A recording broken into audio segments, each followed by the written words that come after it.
this video, I will show you how to remove the notes section from the pack and slip in Shopify. First, we'll log in Shopify account and then click on settings. Then look for shipping and delivery. Then scroll a bit down until you see the section called pack and slips. Then look for pack and slip template and click edit.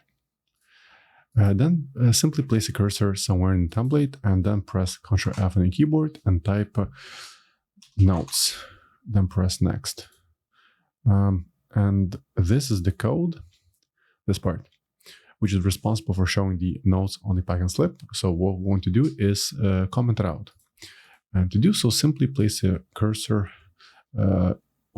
beside the HR tag, and then make some space, and then press on the curly bracket on your keyboard, and add double %sign, then add space under in between. That's actually double space, and then type comment. Then copy this part and paste it under the end div right here, and also let's add end. So comment, and we essentially commented out this whole part of code.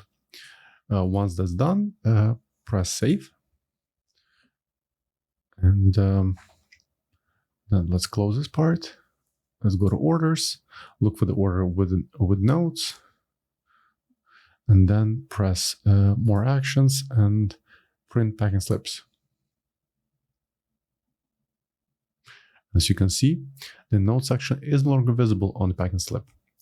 So I hope you found this tip useful, and for more Shopify tutorials, please subscribe to my channel. Thanks.